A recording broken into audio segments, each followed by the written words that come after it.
បាទសូមជម្រាបសួរពុកម៉ែបងប្អូនទាំងអស់គ្នាជួបជាមួយនឹងខ្ញុំបានសាវឿននៅក្នុងថ្ងៃទី18ខែមិនិនាឆ្នាំ2026បាទបងប្អូននៅក្នុងថ្ងៃនេះគឺខ្ញុំសូមមកអាប់ដេតតាក់ទងជាមួយនឹងតម្លៃហាងឆេងមាសក៏ដូចជាព័ត៌មានទិន្នន័យដែលចេញពីខាងសហរដ្ឋអាមេរិកនៅក្នុងយប់នេះ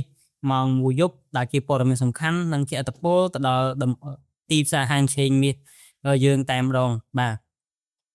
អញ្ចឹងបងប្អូនទាំងអស់គ្នាតេតើងទៅលើតម្លៃហាងឆេងមាសយើងឃើញថា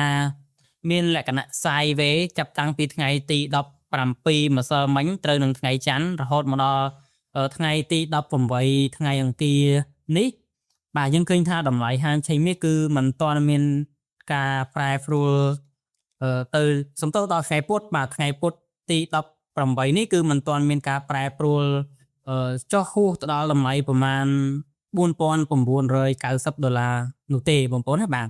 យើងឃើញថាតម្លៃហាងឆេងមាសមានការប្រែប្រួលចន្លោះតែពីតម្លៃប្រមាណ$4,980ទៅ$5,033បាទអញ្ចឹងមានន័យថាតម្លៃហាងឆេងមាសគឺវាប្រែប្រួលចន្លោះនឹងឯងបងប្អូនអរគ្នាបាទអញ្ចឹងខ្ញុំគិតថាតម្លៃហាងឆេងមាសអាចនឹងរងចាំព័ត៌មានបាទទី1តកតើងទៅលើភូមិសាស្ត្រនយោបាយរវាងអាមេរិកនិងអ៊ីរ៉ង់ពាក់ព័ន្ធជាមួយនឹងដែលលោក Donald Trump បានព្យាយាមបើកច្រកសមុទ្រ Hormuz បាទនឹងរឿងទី1រឿងទី2ពាក់ព័ន្ធជាមួយនឹងព័ត៌មានកំណត់នៅអត្រាការប្រាក់សាជាថ្មីនៅយប់នេះម៉ោង1យប់បងប្អូនណាបាទនៅម៉ោង1យប់ឈានចូលថ្ងៃទី19ហើយបាទអញ្ចឹងនៅម៉ោង1យប់នេះគឺមានព័ត៌មានសំខាន់មួយនោះគឺតកតើងជាមួយនឹងការកំណត់នៅអត្រាការប្រាក់សាជាថ្មីពីប្រធានធនាគារកណ្ដាលរបស់ខាងសហរដ្ឋអាមេរិកតែម្ដងបាទអញ្ចឹងព័ត៌មាននេះគឺជាព័ត៌មានមួយដែលសំខាន់បងប្អូនឃើញទេបាទហើយចំពោះការព្យាករណ៍ទុកមុនហ្នឹងធនាគារកណ្ដាលរបស់ខាងសហរដ្ឋអាមេរិកគឺរក្សានៅដដែលបាទគឺនៅ 3.75% បាទអញ្ចឹងយើងឃើញថាតម្លៃហាងឆេងមាសកន្លងមកធ្លាប់ឡើងសំទោសអត្រាការប្រាក់ធនាគារកណ្ដាលហ្នឹងគឺធ្លាប់ដំឡើងរហូតដល់5% ជាងហើយក៏កាត់បន្ថយពី 5% ជាងមកដល់តម្លៃបច្ចុប្បន្នគឺ 3.75% ហើយនៅក្នុងយុគនេះខ្ញុំគិតថាតកតើងជាមួយនឹងអត្រាការប្រាក់ពីធនាគារកណ្ដាលអាមេរិកនេះអាចនឹងចេញមករក្សានៅដដែលបាទគឺនៅ 3.75% ហើយលោក Donald Trump ក៏តែងតែទទូចស្នើសុំឲ្យប្រធានធនាគារកណ្ដាលអាមេរិកលោក Jerome Powell ហ្នឹងគាត់ចង់ឲ្យកាត់អត្រាការប្រាក់បានទាបជាងហ្នឹងបាទអញ្ចឹងមូលហេតុដែលលោក Trump បានចង់ឲ្យលោក Powell ដែលជាប្រធានធនាគារកណ្ដាលអាមេរិកកាត់បន្ថយអត្រាការប្រាក់ឲ្យទាបជាងហ្នឹងដូចខ្ញុំបានជម្រាបជូនបងប្អូនជាច្រើនខែកន្លងមកហើយថាលោក Donald Trump ធ្លាប់បានដើរគៀងកើអ្នកវិនិយោគទុនជាច្រើនបាទពីខាងលោកខាងលិចដូចជាខាងអារ៉ុបខាងឌូបៃបាទខាងអារ៉ាប់រួមខាងអារ៉ុបអាស៊ីយើងមានដូចជាកូរ៉េខាងត្បូងនិងជប៉ុនឯជាដើមហ្នឹងចូលទៅធ្វើការវិនិយោគទុននៅក្នុងទឹកដីអាមេរិកគឺចំនួនទឹកប្រាក់រាប់សិបពាន់ប៊ីលានដុល្លារបាទរហូតដល់ទ្រីលានដុល្លារឯណោះបាទបន្ថែមទាំងទៅចូលធ្វើការវិនិយោគបង្កើតការងារទៅដល់ពលរដ្ឋអាមេរិកច្រើនពាន់អ្នកបានធ្វើការនោះទេគឺព្រមទាំងមានកិច្ចព្រមព្រៀងទិញធម្មពលមួយចំនួនពីខាងសហរដ្ឋអាមេរិកមកវិញទៀតផងបាទអញ្ចឹងមានថាសហរដ្ឋអាមេរិកតាមរយៈការគៀងកើអ្នកវិនិយោគទុនក្នុងអាណត្តិលោក Donald Trump លើកទី2របស់គាត់នេះខ្ញុំឃើញថាគឺមានភាពល្អប្រសើរខ្លាំងមែនទែនសម្រាប់សេដ្ឋកិច្ចសហរដ្ឋអាមេរិកបាទអញ្ចឹងហើយបានលោក Donald Trump ហ្នឹងគាត់ខំដើរគៀងកើអ្នកវិនិយោគទុនជាច្រើនពីខាងអឺរ៉ុបខាងអារ៉ាប់រួមខាងអាស៊ីយើងមានដូចជាកូរ៉េខាងត្បូងនិងជប៉ុនអីជាដើមហ្នឹងដើម្បីជួយសម្រួលទៅដល់អ្នកវិនិយោគទុនទាំងអស់ហ្នឹងឲ្យចូលទៅធ្វើការចាប់ដើមរកស៊ីនៅក្នុងទឹកដីអាមេរិកបានតតែអត្រាការប្រាក់លុយដុល្លារវាចុះថោកបានអាចទៅរួចបងប្អូនបាទតតែលុយដុល្លារវាចុះថោកបានអាចទៅរួចដោយសារអីបងប្អូនដោយសារតែទី1អ្នកវិនិយោគទាំងអស់នេះគាត់អាចនឹងយកលុយរបស់គាត់ទៅធ្វើការ exchange ជាមួយនឹងលុយដុល្លារឧទាហរណ៍ថាលុយយេនរបស់ជប៉ុនឬក៏លុយវ៉ុនរបស់កូរ៉េបាទកូរ៉េខាងត្បូងហ្នឹងឬក៏លុយអារ៉ាប់ឬក៏លុយអឺរ៉ូបាទអញ្ចឹងកាលណាអ្នករកស៊ីទាំងហ្នឹងគេទៅរកស៊ីគេនឹងយកទី1គេអាចនឹងយកលុយខ្លួនឯងទៅធ្វើការរកស៊ីប៉ុន្តែគេអាចនឹង exchange ទៅជាលុយដុល្លារបាទបំលែងលុយពីលុយអឺរ៉ូពីលុយ វុនពីលុយយេនបាទអញ្ចឹងកាលណាលុយដុល្លារវានៅខ្ពស់អញ្ចឹងហើយខ្ញុំថាអ្នករើកស៊ីគាត់មិនសូវជាចាប់អារម្មណ៍ឬក៏មិនអាចចាប់ផ្ដើមបានទេដោយសារតែលុយដុល្លារវាខ្ពស់ធៀបជាមួយនឹងលុយផ្សេងតែនៅធូរថ្លៃជាងអីហ្នឹងទៅការ exchange ធ្វើឲ្យពួកគាត់ខាតបាទធ្វើឲ្យពួកគាត់ខាតហ្នឹងរឿងទី1រឿងទី2ពួកគាត់បើសិនមកមិនបានយកលុយខ្លួនឯងយកទៅចូលក្នុងទឹកដីអាមេរិកស៊ីគាត់អាចនឹងទៅខ្ចីពីធនាគារពាណិជ្ជណាមួយបាទធនាគារឯកជនណាមួយនៅក្នុងទឹកដីអាមេរិកអញ្ចឹងណាបាទអញ្ចឹងកាលណាគាត់ទៅខ្ចីបើសិនមកគាត់បង់អត្រាការប្រាក់ខ្ពស់ក៏គាត់មិនអាចធ្វើការខ្ចីលុយរាប់10លានដុល្លារយកមកបង្កើតអាជីវកម្មបង្កើតរោងចក្រអីបាននោះដែរអញ្ចឹងហើយដើម្បីជួយសម្រួលទៅដល់អ្នកវិនិយោគទុនទាំងអស់ហ្នឹងដែលខ្លួនខំគៀងកើប្រម៉ូទផ្សេងឲ្យអាមេរិកហ្នឹងបានជាលោក Donald Trump ស្នើទទូចហើយទទូចទៀតថាឲ្យធនាគារកណ្ដាលសុំឲ្យទម្លាក់អត្រាការប្រាក់ឲ្យបានថោកមកឲ្យបានទាបមកបាទដើម្បីកណ្ដាលទម្លាក់អត្រាការប្រាក់ទាបអ្នកវិនិយោគទុនខ្ចីលុយទៅគេបានការប្រាក់មកវិញទាបអញ្ចឹងទៅធ្វើឲ្យគេហ៊ានសម្រេចចិត្តហ៊ានខ្ចីលុយកាន់តែច្រើនដើម្បីយកមកពង្រីកអាជីវកម្មហើយកាលណាពង្រីកអាជីវកម្មនោះហើយគឺបង្កើតឱកាសការងារទៅដល់ប្រជាពលរដ្ឋអាមេរិកបង្កើតប្រាក់ចំណូលទៅដល់ប្រជាពលរដ្ឋអាមេរិកតែម្ដងបាទអញ្ចឹងធម្មតាទេមនុស្សកាលណាមានប្រាក់ចំណូលខ្ពស់ហើយបាទគឺចាប់ផ្ដើមធ្វើការចាយវាយបាទអញ្ចឹងកាលណាចាប់ផ្ដើមធ្វើការចាយវាយធ្វើឲ្យអ្នកលក់រាយបាទ retail sale អីផ្សេងហ្នឹងគឺចាប់ផ្ដើមលក់បានដូចគ្នាបាទមិនថាផ្នែកសេវាកម្មទេសចរឬក៏ខាងភោជនីយដ្ឋានឬក៏អីផ្សេងទេគឺចាប់ផ្ដើមដំណើរការល្អឡើងវិញអីចឹងទៅបាទកន្លែងហ្នឹងបងប្អូនបាទអញ្ចឹងហើយបានលោក Donald Trump គឺទទួលជាថាសូមឲ្យទម្លាក់មកប៉ុន្តែយើងឃើញថាទម្លាក់ពី 5% ជាងមក 3.75% ហ្នឹងហើយចំពោះការទម្លាក់ពី 5% ជាងមក 3.75% ហ្នឹងលោក Powell នោះទៀតសោតក៏ត្រូវបានស៊ើបសួរពីធនាគារសំទោសបាទលោក Powell ត្រូវបានតាមដានពីតុលាការសហព័ន្ធអាមេរិកបាទតាមដានពីតុលាការសហព័ន្ធអាមេរិកហើយលោក Powell ក៏ហៅលោក Powell ទៅសួរមុំថាតើការទម្លាក់អត្រាការប្រាក់របស់លោកឯងតាមការស្នើសុំរបស់លោក Donald Trump ឬក៏ធ្វើដោយគោលនយោបាយហិរញ្ញវត្ថុរបស់ Federal Reserve បាទអញ្ចឹងខ្ញុំគិតថានៅក្នុងចំណុចនេះលោក Powell គាត់មិនអាចឆ្លើយថាការទម្លាក់អត្រាការប្រាក់កាត់បន្ថយមកនេះមិនអាចឆ្លើយថាតាមលោក Donald Trump បានទេមិនសិនបើគាត់ឆ្លើយតាមលោក Donald Trump គាត់នឹងមានទោសបាទហើយនឹងជាប់គុកអីចឹងជាដើមគាត់ប្រកាសជាឆ្លើយតាមធ្វើទៅតាមគោលនយោបាយរបស់ Federal Reserve អីចឹងទៅបាទប៉ុន្តែมันអាចទម្លាក់ក្រោមនឹងបានទៀតនោះទេបាទហើយនៅក្នុងនោះផងដែរដូចជាលោក Trump ក៏ស្នើសុំឲ្យធនាគារជប៉ុនអីនឹងតម្លើងអត្រាការប្រាក់ផងដែរបាទដើម្បីតម្លើងអត្រាការប្រាក់ទៅធ្វើឲ្យលុយយេនឡើងថ្លៃទៅធៀបជាមួយនឹងលុយដុល្លារអត្រាការប្រាក់នៅខ្ពស់អញ្ចឹងទៅ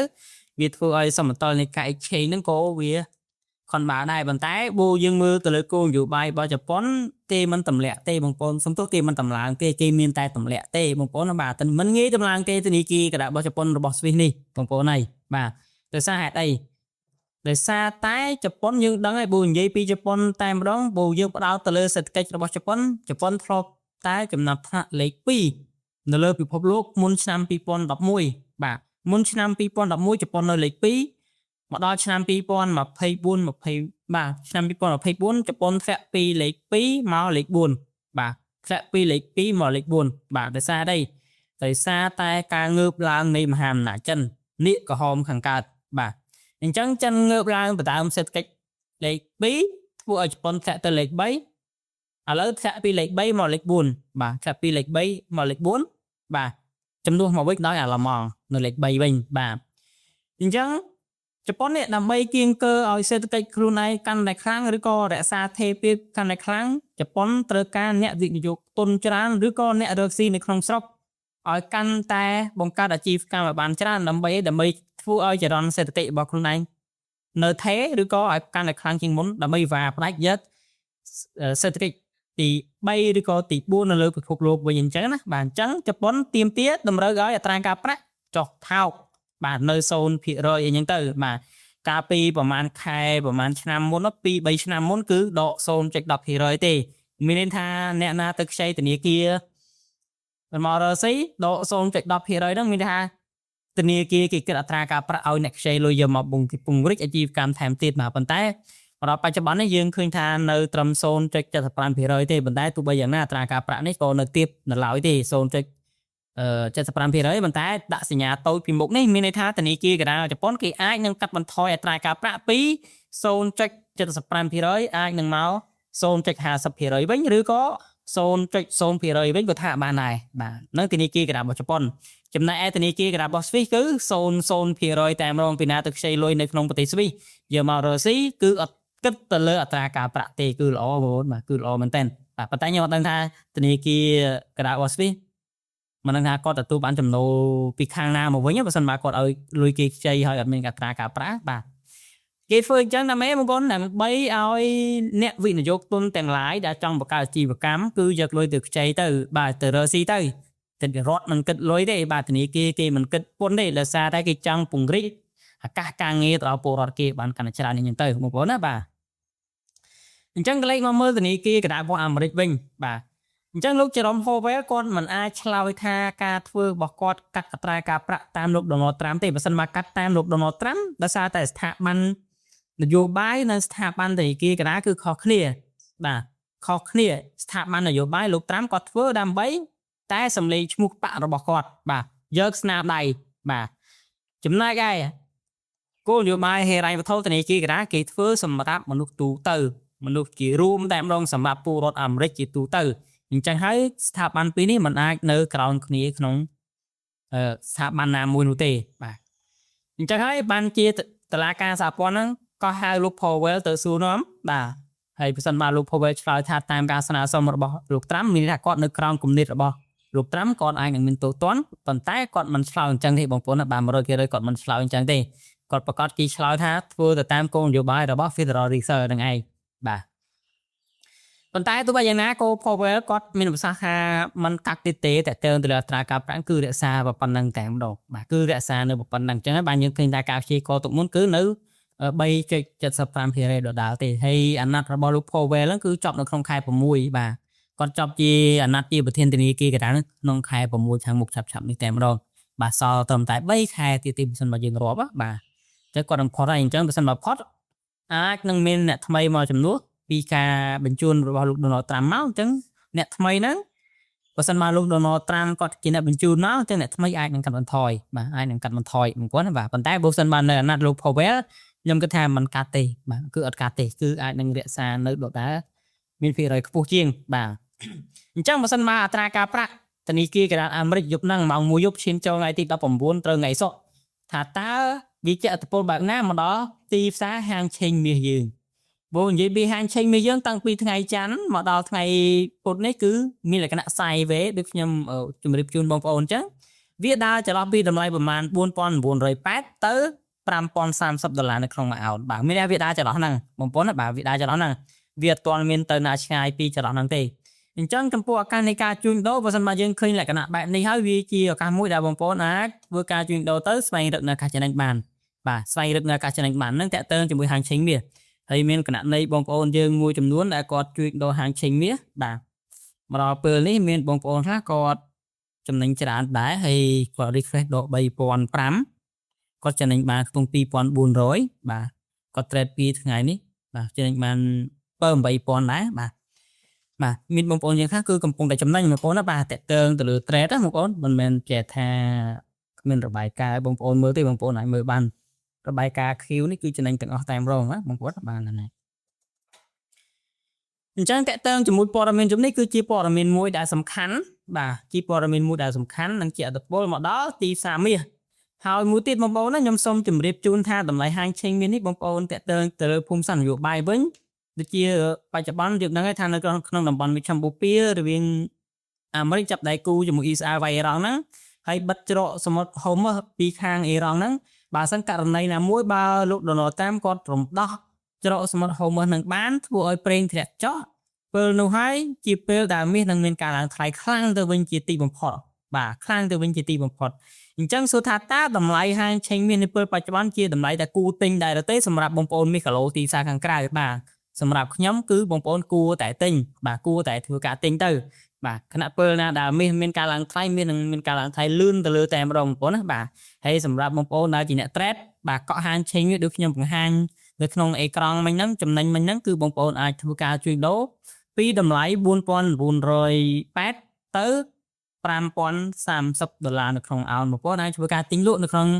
ranking ដែលទីផ្សារហាងឆេងនេះប្រែប្រួលប៉ុណ្ណឹងទៅខ្ញុំគិតថាបងប្អូនអាចនឹងមានឱកាសចំណេញច្រើនអំពីការជួញដូរទៅលើទីផ្សារឆេងមាសហ្នឹងបើសិនមកយោងទៅតាមការប្រែប្រួលរយៈពេល3ថ្ងៃចុងក្រោយហើយតម្លៃហាងឆេងមាសនេះបងប្អូនខ្ញុំគិតថាវាក៏មិនទាន់មានការប្រែប្រួលខ្លាំងព្រោះថាធ្លាក់ទៅក្រោមទៀតអីហ្នឹងដូចជាមិនធ្លាក់ទៅក្រោមទៀតនោះទេបើឧទាហរណ៍ធ្លាក់អញ្ចឹងបងប្អូនបាទនៅក្នុងថ្ងៃហ្នឹងខ្ញុំគិតថាមិនទាន់ធ្លាក់ទេដោយសារតែការប្រែប្រួលនៃទីផ្សារហាងឆេងមាសនេះគឺវារងចាំទៅលើព័ត៌មាន interest rate ពីខាងធនាគារកណ្ដាលអាមេរិកយប់ហ្នឹងបាទមិនថាទោះបីជាភាគរយច្រើនថាធនាគារអាចនឹងរក្សាអត្រាការប្រាក់នៅ 3.75% យ៉ាងណាក៏ដោយប៉ុន្តែគេចាំមើលលទ្ធផលជាក់ស្ដែងបាទលទ្ធផលជាក់ស្ដែងហើយបើសិនបើចេញមកនៅដដែលគោអាចនឹងជំរុញឲ្យមាសនៅតែមានការឡើងថ្លៃបើសិនបើចេញមកកាត់អត្រាការប្រាក់នៅត្រឹមតែ3%អីហ្នឹង 3.50% អីប៉ុណ្ណឹងអីមែនក៏នៅតែជំរុញឲ្យមាសនៅតែមានការឡើងថ្លៃទៅលើវិញអញ្ចឹងបងប្អូនណាបាទនឹងតាក់ទងជាមួយនឹងព័ត៌មានអត្រាការប្រាក់នៅយប់ហ្នឹងម៉ោង1យប់ឈានចូលថ្ងៃទី19ត្រឹមថ្ងៃសុក្របាទអញ្ចឹងយើងចាំមើលទាំងអស់គ្នាបងប្អូនតាក់ទងជាមួយនឹងព័ត៌មានទាំងអស់នេះដោយសារតែព័ត៌មានទាំងអស់នេះវាជាព័ត៌មានដែលសំខាន់និងជាឥទ្ធិពលទៅដល់ទីផ្សារមាសយើងបាទហើយនៅក្នុងថ្ងៃទី19ថ្ងៃស្អែកនោះទៀតសោតសំបីតែធនាគារជប៉ុនក៏គេចេញមកដែរ BOJ policy rate បាទ policy rate ហ្នឹងមានន័យថាធនាគារកណ្ដាលរបស់ជប៉ុនហ្នឹង Bank of Japan ហ្នឹងនឹងកំណត់នៅអត្រាការប្រាក់ដូចគ្នាប៉ុន្តែរក្សានៅដដែលការព្យាករណ៍ទុកមុននៅសញ្ញាដកតូចពីមុខនេះមានន័យថាអាចនឹងកាត់បន្ថយពេលណាមួយបាទនៅ 0.75% មក 0.50% ទៅបាទហ្នឹងគេព្យាករណ៍ទុកមុនបាទហើយធនាគារកណ្ដាលរបស់ Swiss ក៏មានដែរបាទធនាគារកណ្ដាលរបស់ Swiss បាទ SNB ហ្នឹងបាទក៏រក្សានៅអត្រាការប្រាក់កំណត់ដូចគ្នាប៉ុន្តែនៅ 0.00% នឹងការព្យាករណ៍ទុកមុនបាទហើយខាងអង់គ្លេសធនាគារកណ្ដាលរបស់អង់គ្លេសដូចគ្នាដែរបាទនឹងមានមកកំណត់អត្រាការប្រាក់ official bank rate បាទ official bank rate ហ្នឹងគឺ 3.75% បាទនឹងការព្យាករណ៍ទុកមុនបាទអញ្ចឹងថ្ងៃស្អែកមានព័ត៌មានសំខាន់ច្រើនដែលមានតើនឹងចេញបងប្អូនណាបាទហើយមានព័ត៌មានអាមេរិក unemployment claim ដែរបាទនៅម៉ោង7កន្លះបាទថ្ងៃស្អែកបាទប៉ុន្តែថ្ងៃហ្នឹងយើងជួញដូរចន្លោះពី$4,908ទៅ$5,030ក្នុងអោនបាទអញ្ចឹងសម្រាប់ឱកាសនៃការជួញដូរខ្ញុំនឹងធ្វើការ recommend ជូនបងប្អូនណាបាទអញ្ចឹងតម្លៃបច្ចុប្បន្ន$4,991បាយនៅបានអត់អីទេបងប្អូនណាបាទបាយនៅបានបាទអញ្ចឹងសម្រាប់ហាងឆេងនេះខ្ញុំដាក់ថាសុំ waiting buy បាទខ្ញុំដាក់ថា waiting buy ទៅបងប្អូនសុំរងចាំទិញបាទ waiting buy at price បាទនៅតម្លៃបាទ$4,908បាទអញ្ចឹងបងប្អូនអាចធ្វើការរងចាំបាយនៅក្នុងតម្លៃ$4,908ចំណែកឯតម្លៃរងចាំលក់វិញ sell បាទខ្ញុំដាក់ថា waiting sell បាទ waiting sell ខ្ញុំដាក់ថានៅតម្លៃ at price បាទនៅតម្លៃ$5,030បាទ$5,030ឬក៏លើសតិចតួចអីចឹងទៅក៏បងប្អូនអាច sell បានដែរតម្លៃហាងឆេងមានហ្នឹងបងប្អូនបាទហើយតម្លៃបាយនេះដូចគ្នាដែរបើសិនបើចុះមកប៉ះតម្លៃ$4,908ឬក៏តម្លៃបច្ចុប្បន្ន$4,991ឬក៏$4,975អីវាខុសត្រូវលើខ្វះតិចតួចអីបងប្អូនអាចបាយបានបងប្អូនណាបាទបងប្អូនអាចបាយបានហើយតម្លៃ sell នេះដូចគ្នាក្រោមនឹង1លេខ2លេខឬក៏បើសិនឲ្យវាឡើងលើនឹង2 3លេខអីដូចគ្នាដែរក៏បងប្អូនអាចធ្វើការ sell បានដែរបាទព្រោះតម្លៃហាងឆេងបងប្អូនដឹងវាដល់24ម៉ោងហាងឆេងមិននៅនឹងម្ដុំនោះទេវាលោតចុះលោតឡើងលោតចុះលោតឡើងអញ្ចឹងតម្លៃហាងឆេងវាមិនប្រកាសថាប៉ះតម្លៃនឹង 100% ពេលខ្លះក៏បែរពេលខ្លះប៉ះពេលខ្លះក៏ទៅហួសបាទអញ្ចឹងវាប៉ុន្តែទោះបីយ៉ាងណាក៏ដោយយើងនៅតែរងចាំបាយឬក៏រងចាំ sell ទៅតាមតម្លៃនីមួយៗដែលខ្ញុំបានធ្វើការ recommend ជូនបងប្អូននៅក្នុងម៉ោង 12:27 នាទីក្នុងពេលវេលាដែលបងប្អូនកំពុងតែញ៉ាំបាយពេលថ្ងៃត្រង់អីចឹងទៅបាទអញ្ចឹងសម្រាប់ឱកាសនៃការជួញដូរទៅលើទីផ្សារហាងឆេងមាសក៏ដូចជាព័ត៌មាន update នៅក្នុងយុគនេះម៉ោង1ដែលទៅជាមួយនឹង Federal Fund Rate ការកំណត់នៅអត្រាការប្រាក់សារជាថ្មីពីប្រធានធនាគារកណ្ដាលរបស់អាមេរិកខ្ញុំមានតែប៉ុណ្្នឹងទេសម្រាប់យកមក update ជូនដល់បងប្អូនទាំងគ្នាហើយបើសិនបើបងប្អូន ចាប់អារម្មណ៍តាក់ទងទៅលើការបើកគណនីនៃការជួញដូរទៅលើទីផ្សារហាងឆេងមាសដោយប្រើដើមទុនត្រឹមតែ$100 $200 $300 ឬក៏1000 2000អីឡើងទៅបងប្អូនសូមតាក់ទងមកខ្ញុំបាទតាមរយៈលេខទូរស័ព្ទដែលមានលេខ010 36 0088លេខហ្នឹងក៏មាននៅក្នុង caption ខាងលើឬក៏ link Telegram ដែលមាននៅក្នុង caption ខាងលើបងប្អូនចុចនៅក្នុង link Telegram នោះមកក៏សូមនឹង direct តាក់ទងមកខ្ញុំដោយផ្ទាល់តែម្ដងបាទហើយសម្រាប់ឱកាសនៃការជួញដូរនៅក្នុងថ្ងៃនេះគឺខ្ញុំសូមរងចាំទិញនិងរងចាំលក់ទៅតាមតម្លៃទាំងពីរចន្លោះពី$4980ទៅ$5030នៅក្នុងអង្គឯងបងប្អូនអាចធ្វើការជួញដូរនៅក្នុងចន្លោះហ្នឹងបងប្អូនបាទអញ្ចឹងសម្រាប់ការវិភាគតាក់ទងទៅលើទីផ្សារហាងឆេងមាសនៅក្នុងថ្ងៃនេះខ្ញុំមានប៉ុណ្ណឹងក៏សូមអរគុណនិងសូមជម្រាបលាផងដែរបាទ